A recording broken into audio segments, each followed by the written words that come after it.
যাবত। ফলে আমরা এখানে যে কথাটা বারবার শুনতে পাই যে 36 দিনে আমরা এখানে একটি শাসনকে হটিয়েছি, এই কথাটি আসলে সত্য নয়। এবং এই কথাটি যখন বলা হয় তখন বিগত যে সংগ্রাম, সেই সংগ্রামকে আসলে এখানে অস্বীকার করা হয়। ফলে জনগণের সংগ্রাম 36 দিনের সংগ্রাম ছিল না। জনগণের সংগ্রাম বহু আগে থেকেই এখানে ছিল। বহু মানুষ এখানে গুমের শিকার হয়েছেন, ক্রসফায়ারের শিকার হয়েছেন, হত্যার শিকার হয়েছেন। আমরা নানান রকম বিভীষিকাময় ঘটনা দেখেছি। আমরা দেখেছি সেই কক্সবাজারে যিনি মেয়র ছিলেন, কাউন্সিলর ছিলেন, সম্ভবত ওনার নাম হচ্ছেন আকরাম, ওনাকে যেভাবে ক্রসফায়ারে হত্যা করা হয়েছিল, সেই সব ভিডিও কিন্তু আমাদের সামনে পুরো দেশবাসীকে সেই সময় নাড়িয়ে দিয়েছিল। ফলে এরকম অসংখ্য হত্যাকাণ্ড কিন্তু আমরা দেখেছি এবং সেই হত্যাকাণ্ডের বিরুদ্ধে আমাদের লড়াই সবসময় চলমান ছিল।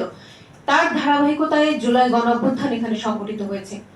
সেই জুলাই গণঅভ্যুত্থানের মধ্য দিয়ে আমরা যারা সেই সময় লড়াই করেছি, আমরা যারা মাঠে ছিলাম, আমরা প্রতিনিয়তই এমন একটি ফ্যাসিস্ট সরকারের প্রশাসনকে মোকাবেলা করছিলাম যারা পাকিস্তানি হানাদার বাহিনী, সেই হানাদার বাহিনীর থেকেও বিভৎস ছিল।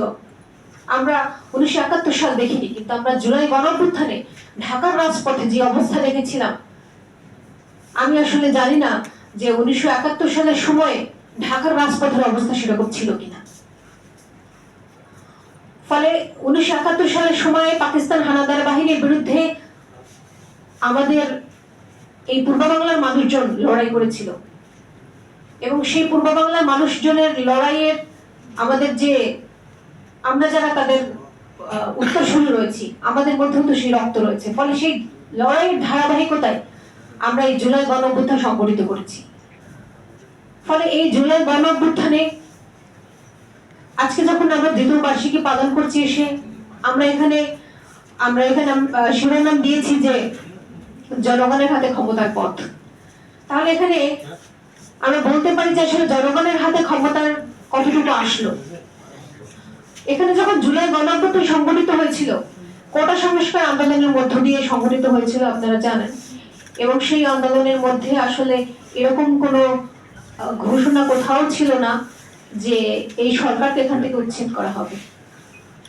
কিন্তু জনগণের লড়াইয়ের ধারাবাহিকতায় আপনারা জানেন যে 16 তারিখে আবু সাইদকে হত্যা এবং 15 তারিখে এখানে ঢাকা বিশ্ববিদ্যালয়ে ছাত্রলীগের যে আক্রমণ, এই সমস্ত কিছু একবারে আন্দোলনটাকে একটা ভিন্ন দিকে নিয়ে গেল।